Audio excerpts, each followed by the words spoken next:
Hello friends, my self is Abhinav Singh. आज हम लोग आज के वीडियो में ह्यूमन सर्कुलेटरी सिस्टम के बारे में डिस्कस करेंगे on the various demands of the students and the viewers. I am here to study about human circulatory system. तो बच्चों, first of all, what do you mean by human circulatory system? So human circulatory system is a system by which blood vessels and heart together maintain our whole body for the circulation of various nutrients or even some useful chemical substances or useful products from one body part to the various body parts. तो friends, यहाँ हम लोग discuss करेंगे। आप देख सकते हैं human circulatory system के बारे में हम लोग पहले पढ़ेंगे। तो human circulatory system which is also known as cardiovascular system, this human circulatory system is also known as cardiovascular system. This cardiovascular system comprises of human heart, blood and blood vessels. तो हम लोग इन सब के बारे में one by one करके पढ़ेंगे कि ब्लड का क्या रोल है सर्कुलेशन में, ब्लड वेसल्स का क्या रोल है ह्यूमन सर्कुलेशन में, या ह्यूमन हार्ट का क्या रोल है ह्यूमन ब्लड सर्कुलेशन में या ह्यूमन के सर्कुलेशन में। तो इस तरह से हम लोग स्टार्ट करते हैं। Let us start our video. तो ध्यान देंगे, first of all human circulatory system was discovered by William Harvey. William Harvey ने ह्यूमन सर्कुलेटरी सिस्टम को डिस्कवर किया था, उन्होंने आविष्कार किया था। He was a great anatomist, biologist and a medical student also. तो असल में वो इंग्लिश यानी ब्रिटिश साइंटिस्ट थे या फिर मेडिकल स्टूडेंट थे। और ऐसा बताया जाता है कि कैम्ब्रिज यूनिवर्सिटी से उन्होंने ग्रेजुएशन कंप्लीट किया था। बहुत ही होनहार स्टूडेंट रहे थे। तो विलियम हार्वे ने सबसे पहले सारी दुनिया को ह्यूमन सर्कुलेटरी सिस्टम के बारे में समझाया, ह्यूमन हार्ट के फिजियोलॉजी के बारे में समझाया। तो हम लोग सबसे पहले यहाँ पर जो ह्यूमन सर्कुलेटरी सिस्टम जिसे कार्डियोवैस्कुलर सिस्टम भी कहते हैं, थोड़ा इस चीज़ को समझेंगे। देखो, ह्यूमन सर्कुलेटरी सिस्टम को कार्डियोवैस्कुलर सिस्टम इसलिए कहते हैं क्योंकि कार्डियो टर्म कार्डियक से लिया गया है, जिसका मतलब ही होता है heart. The branch of biology in which we study about human heart is known as cardiology, and who studied about it is known as cardiologist. तो ह्यूमन हार्ट यानी कार्डियोवैस्कुलर सिस्टम में हम लोग ह्यूमन हार्ट के बारे में, blood के बारे में और ब्लड वेसल्स के बारे में डिटेल स्टडी करते हैं। सबसे पहले अगर हम ब्लड की बात अगर हम करें, ब्लड के बारे में थोड़ा हम बात करें। देखिए फ्रेंड्स, यहाँ पर हमने एक फ्लो चार्ट भी ड्रॉ किया हुआ है।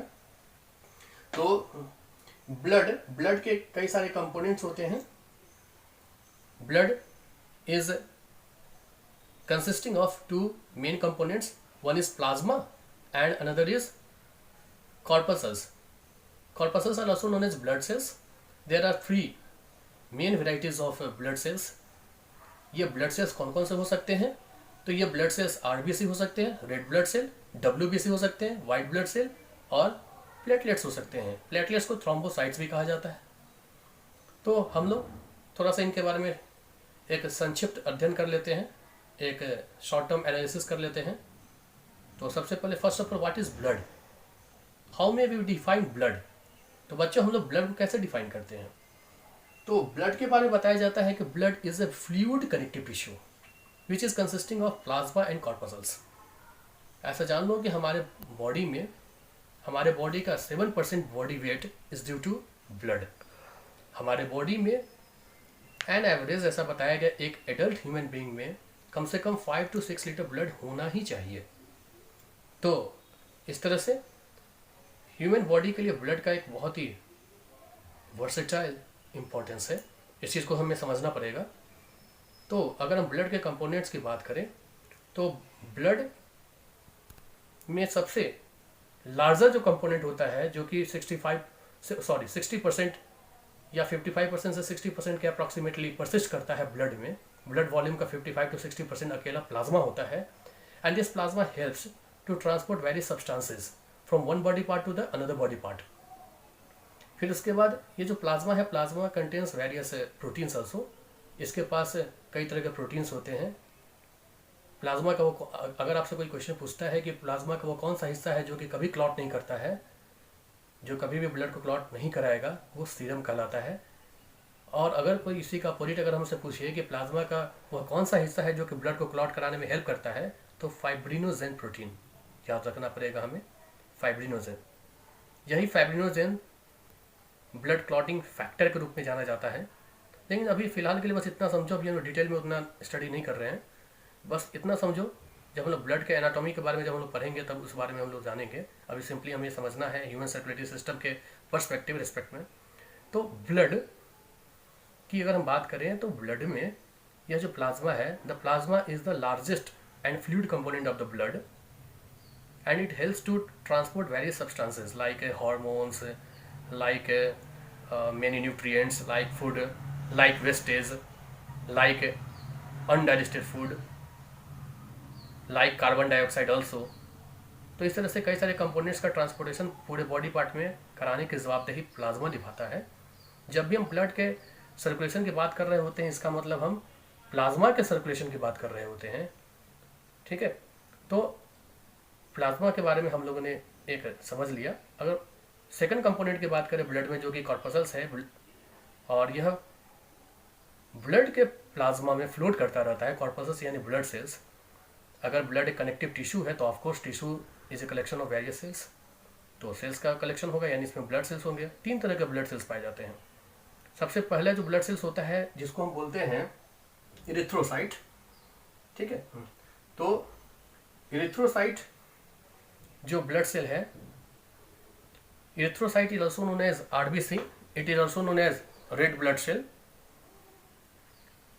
The average lifespan of red blood cell is about 120 days. ऐसा बताया जाता है कि हमारे बॉडी में RBC जो है वो 120 दिन तक कम से कम अलाइव रहेगा, जीवित रह सकता है हमारे बॉडी में। और जितने भी ये ब्लड सेल्स हैं, इन सभी का फॉर्मेशन हमारे बोन मैरो में होता है।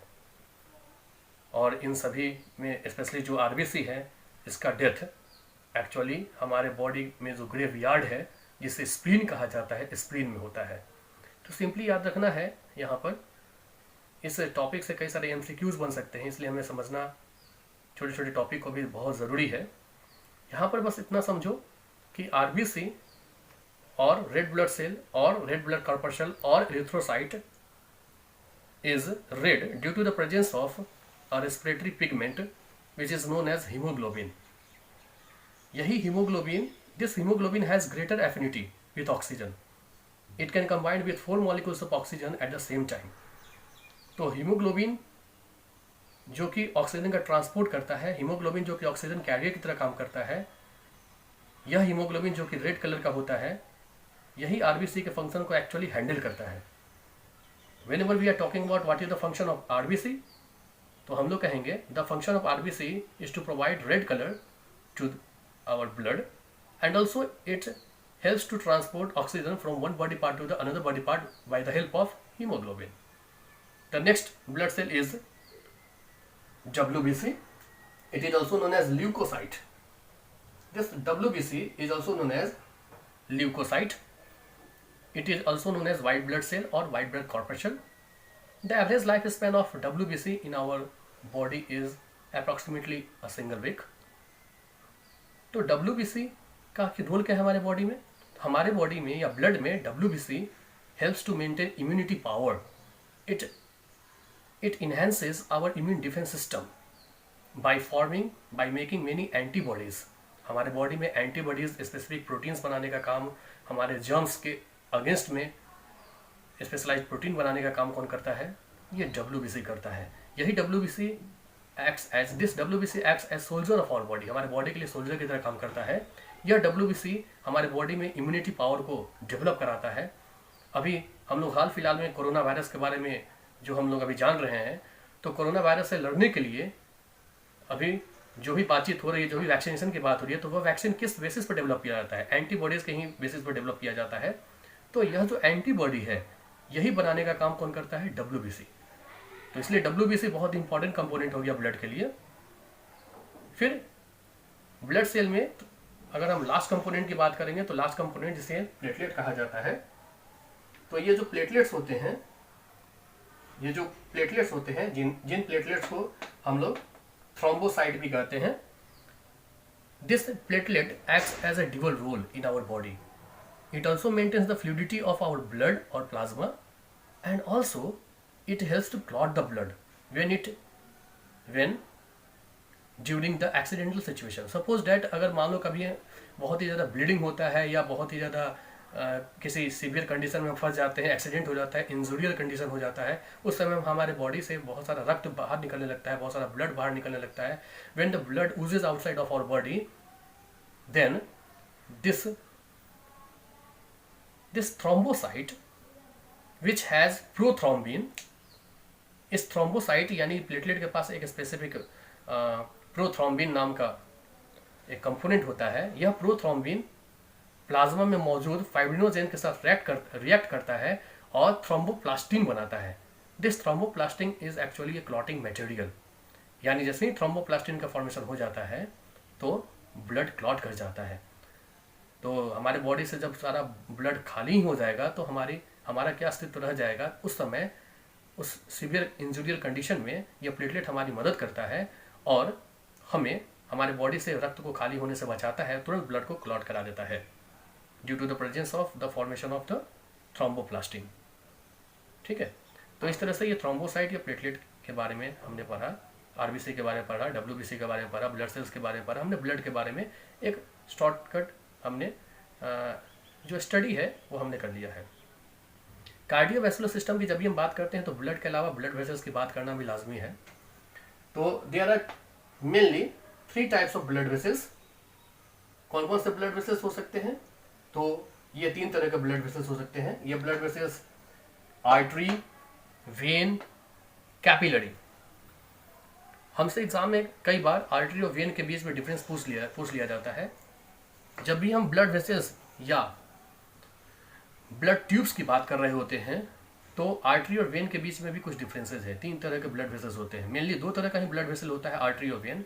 Artery is a larger thicker blood vessel which does not contain any valve. जब भी ब्लड प्रेशर की बात होती है तो ब्लड प्रेशर किसकी वजह से क्रिएट होता है? It may be created due to artery की वजह से क्रिएट होता है, क्योंकि आर्टरी के अंदर कोई भी वाल्व प्रेजेंट नहीं होता है। वाल्व्स क्यों जरूरी है? वाल्व्स आखिर क्यों जरूरी है? तो देखो, वाल्व्स अगर होगा तो valves maintain the continuous forward movement of the blood. Valves prevent from backflow of the blood. यही वाल्व्स नहीं पाया जाता है आर्टरी में।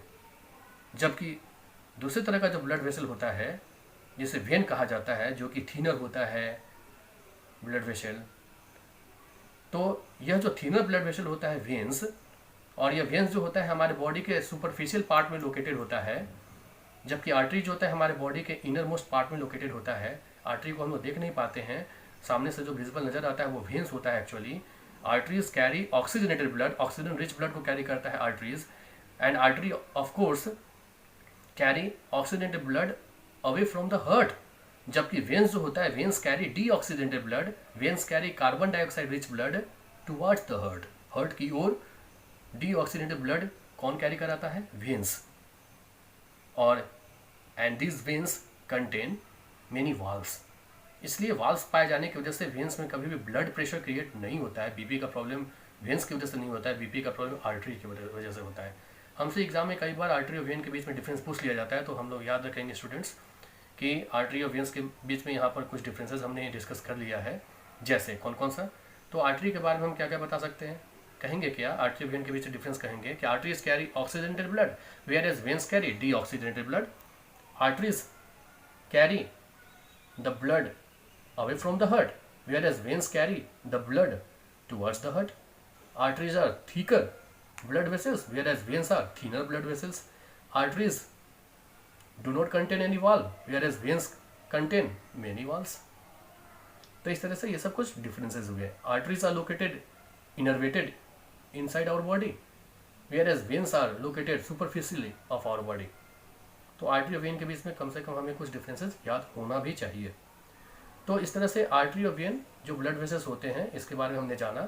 थोड़ा हम स्टडी कर ले, एक और तरह का ब्लड वेसल होता है जो हमारे बॉडी के कई सारे ऑर्गन्स में, वाइटल ऑर्गन्स में पाया जाता है, जिसे कैपिलरी कहते हैं।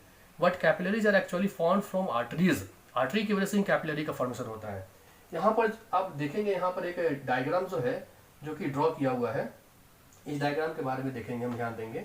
तो आर्टरी से ऑक्सीडेटेड ब्लड जो है वो जाता है और हमारे बॉडी के कई सारे पार्ट्स में, कई सारे ऑर्गन्स में क्या होता है कि यह आर्टरी जो है सब डिवाइडेड हो जाता है कई सारे थिनर आर्टेरियोल्स में, और इन्हीं आर्टेरियोल्स के बंच को, इन्हीं आर्टेरियोल्स के टीम को, कलेक्शन को हम लोग कैपिलरी कहते हैं। तो जरा सोचो कि आर्टरी के पास ऐसे ही ब्लड प्रेशर ज़्यादा होता है तो इन कैपिलरीज में जैसे ही, इन थिनर ब्लड वेसल्स में जैसे ही ये ब्लड इंटर करता है हाई ब्लड प्रेशर वाला, तो इन थिनर ब्लड वेसल में ब्लड का प्रेशर और भी ज़्यादा मैक्सिमाइज हो जाता है। ब्लड यहाँ पर कोलैप्स करता है with in the wall of the arterioles, और यहाँ पर ब्लड अपने कंपोनेंट्स को लूज करता है। ब्लड में मौजूद आरबीसी, प्लेटलेट और कुछ प्लाज्मा प्रोटीन्स का लॉस हो जाता है। उसके बाद जो कंपोनेंट, जो एक नया फ्लूइड, जो एक नया transparent whitish fluid, colourless fluid जो यहाँ पर बनता है, उसे हम लिम्फ कहते हैं।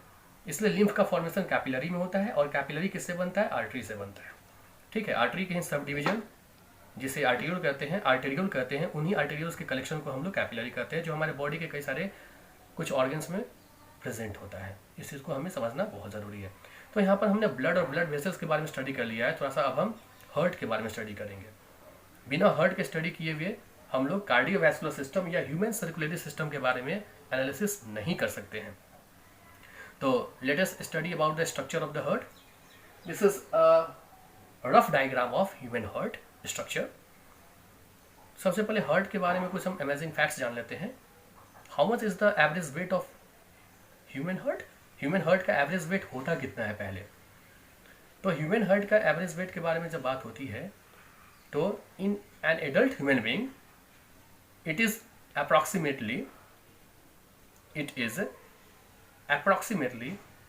349.9 gram in a human male person.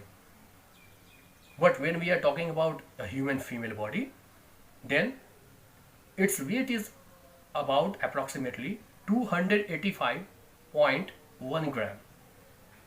ये एवरेज डाटा है जिससे पता चलता है कि ह्यूमन हार्ट का वजन मेल में ज़्यादा होता है as compare to the female. ठीक है, तो ह्यूमन हार्ट के बारे में और हम थोड़ा सा बात करें तो ह्यूमन हार्ट का डायमेंशन के बारे में बात करें। ह्यूमन हार्ट का लेंथ कितना होता है, ब्रेथ कितना होता है, विड्थ, इसका डेप्थ कितना होता है। तो human heart is 20 centimetre long, 9 centimetre wider and 6 centimetre deeper. तो इस तरह से ये हमने डायमेंशन के बारे में चर्चा कर लिया। Human heart, the size of, actually हम लोग यहाँ पर साइज के बारे में स्टडी कर लिया है। ह्यूमन हार्ट के शेप के बारे में अगर हम स्टडी करें तो human heart, the shape of our human heart is as like as our fist. Fist का मतलब होता है मुट्ठी। ठीक है, तो जिस तरह से हम मुट्ठी बांधते हैं, मुट्ठी जैसा दिखने में लगता है, वैसा ही ह्यूमन हार्ट का शेप होता है। ठीक है, where human heart is located? The human heart is located just between our two lungs. It is located at the middle of thoracic cavity or chest cavity, but is slightly located towards left side. देखो human heart left side की ओर हल्का झुका होता है, लेकिन इसका यह कतई मतलब नहीं है कि ह्यूमन हार्ट लेफ्ट साइड में प्रेजेंट होता है। ह्यूमन हार्ट कभी भी लेफ्ट साइड में नहीं पाया जाता है। ह्यूमन हार्ट दोनों लंग्स के बीच में पाया जाता है। इस बात को समझना निहायत आवश्यक है। अब अगर ह्यूमन हार्ट के बारे में थोड़ा सा और हम बात करें तो देखो कई सारे मैमल्स होते हैं। मैमल्स में ह्यूमन हार्ट, जैसे अगर फिश की हम मैमल्स हो या बर्ड्स हो, अगर हम उनकी बात करते हैं तो बर्ड्स और मैमल्स में ह्यूमन हार्ट 4 चैम्बर्ड होते हैं, लेकिन एम्फीबियंस के केस में या रिप्टाइल्स के केस में ह्यूमन हार्ट 3 चैम्बर्ड होते हैं, और फिश के केस में ह्यूमन हार्ट 2 चैम्बर्ड होते हैं। लेकिन यहाँ पर चूंकि हम ह्यूमन की बात कर रहे हैं इसलिए यहाँ पर 4 चैम्बर्ड हार्ट की हम बात करेंगे। यहाँ पर हम चारों चैम्बर देख सकते हैं। देखो ऊपर के जो दो छोटे चैम्बर होते हैं जिन्हें एट्रियम कहते हैं या इन्हें एट्रियम कहते हैं या ऑरिकल कहते हैं, जबकि नीचे के जो बड़े बड़े चैम्बर होते हैं दो चैम्बर जिन्हें हम वेंट्रिकल कहते हैं। तो यहाँ पर चारों चैम्बर दर्शाया गया है। ऊपर के दो चैम्बर कौन कौन से हो गए, लेफ्ट एट्रियम राइट एट्रियम। नीचे के कौन कौन से दो चैम्बर हो गए, लेफ्ट वेंट्रिकल और राइट वेंट्रिकल। देखो इसमें सबसे बड़ा चैम्बर लेफ्ट वेंट्रिकल होता है, ठीक है, सबसे वाइडर चैम्बर लेफ्ट वेंट्रिकल होता है, सबसे थिकर चैम्बर भी लेफ्ट वेंट्रिकल ही होता है। इस बात को समझना चाहिए, ठीक है। अगर हम ह्यूमन हार्ट में कैसे ब्लड का सर्कुलेशन होता है, human heart actually performs double circulation. देखो फिश के केस में या एम्फीबियन के केस में क्या होता है, सिंगल सर्कुलेशन होता है। अब सिंगल सर्कुलेशन और डबल सर्कुलेशन में क्या फ़र्क है? तो single circulation is a type of blood circulation in which blood travels once through the heart, whereas the double circulation is a type of blood circulation in which the blood travels through heart twice। तो यहाँ पर blood का circulation दो बार होता है, क्योंकि हमारे human heart में दो तरह के ब्लड हैं।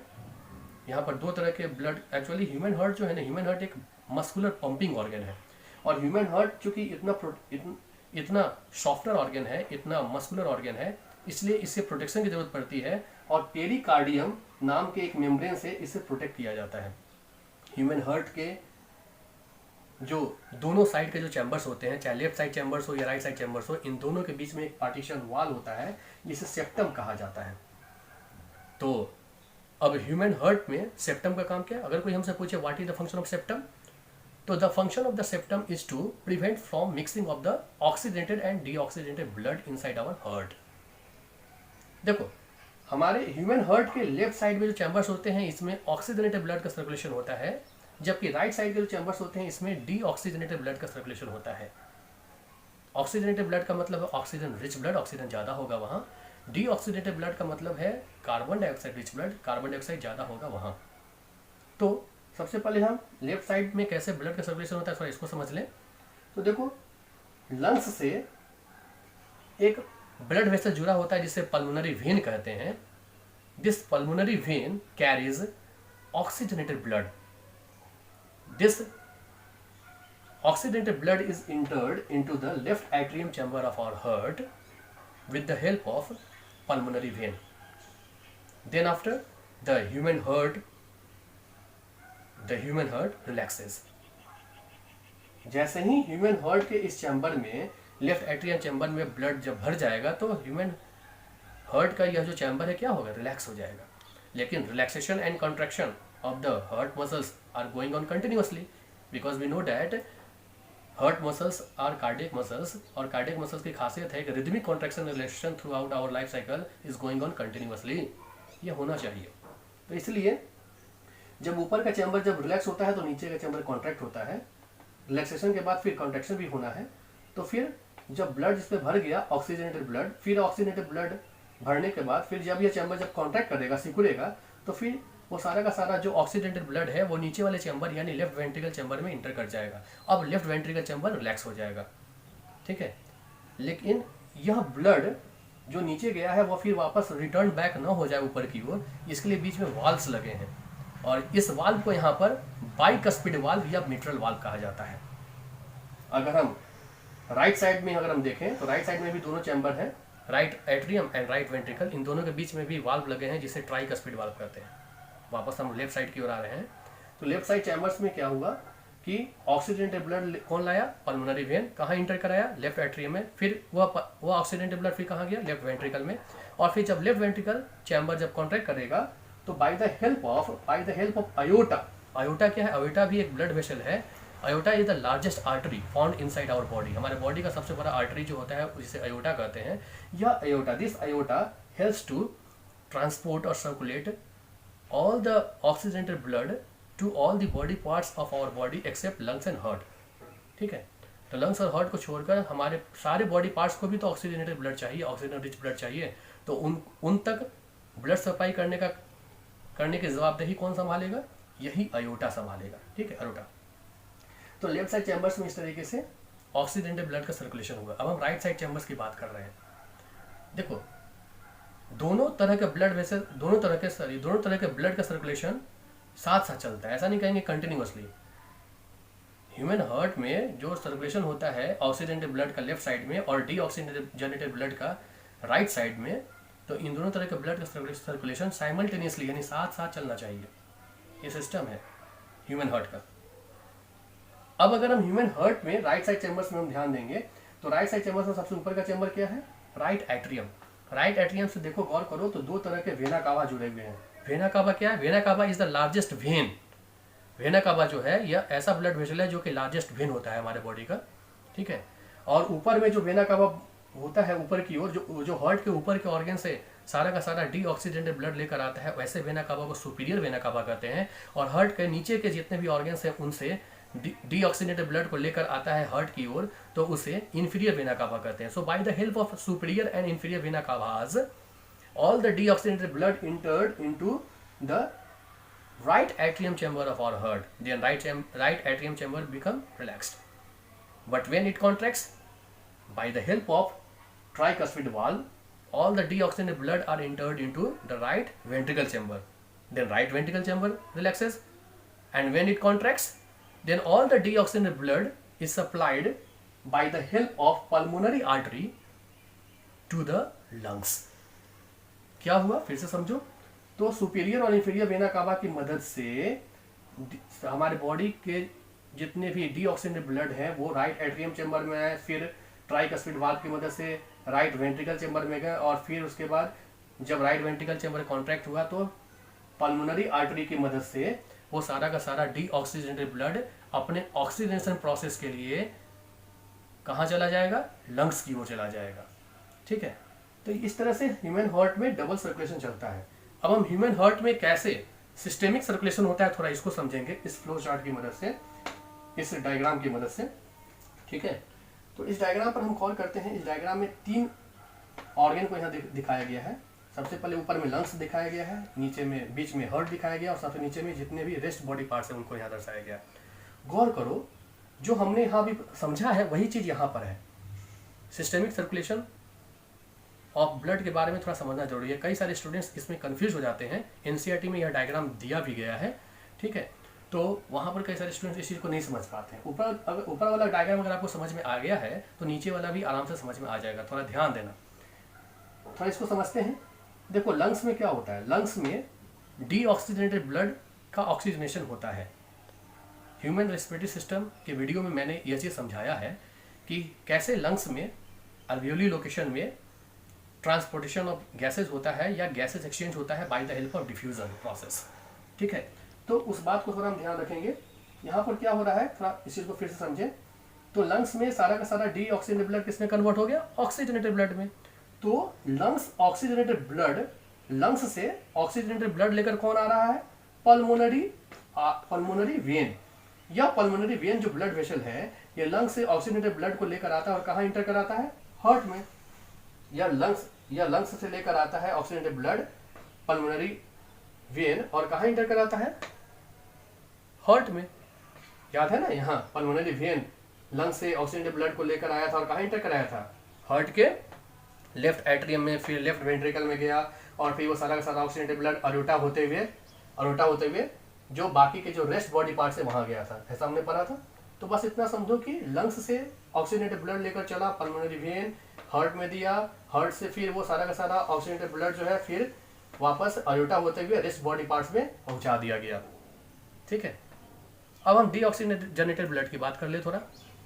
तो देखो हार्ट में क्या होता है? हार्ट में सारा का सारा डीऑक्सीजनेटेड ब्लड कौन लेकर आता है? वेना कावा लेकर आते हैं। वेना कावा सुपीरियर और इंफीरियर वेना कावा हमने पढ़ा था अभी।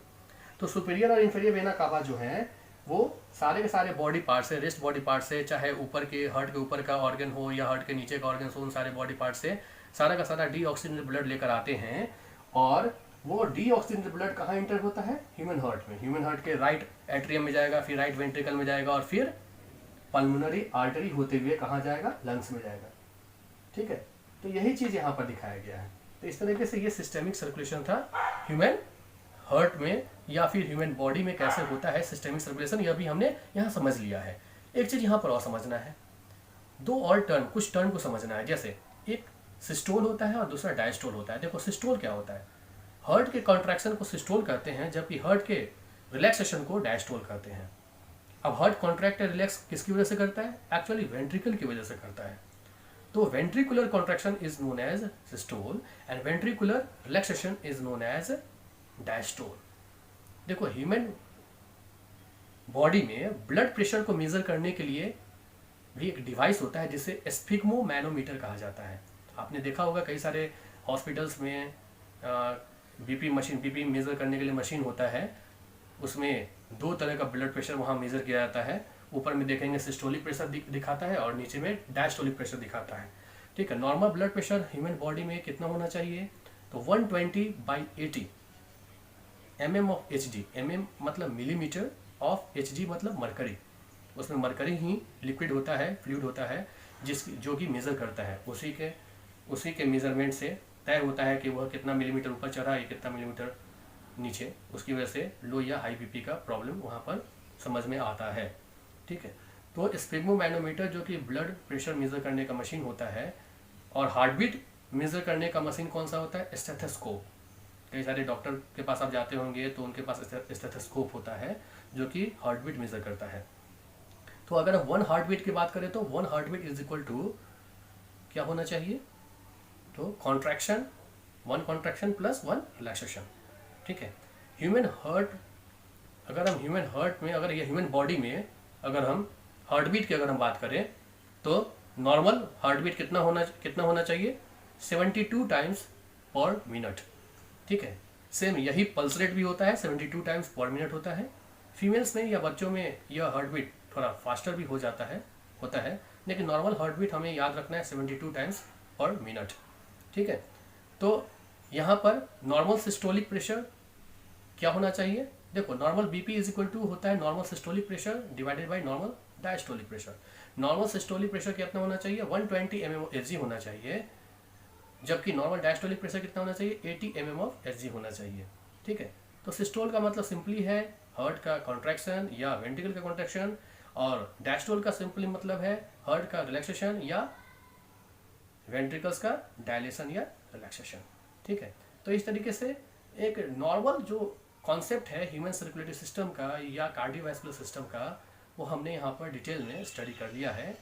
ठीक है, इसके बाद नेक्स्ट वीडियो में या हम लोग ह्यूमन एक्सक्रीटरी सिस्टम के बारे में बात करेंगे। So this is the end of our topic, this is the end of our video.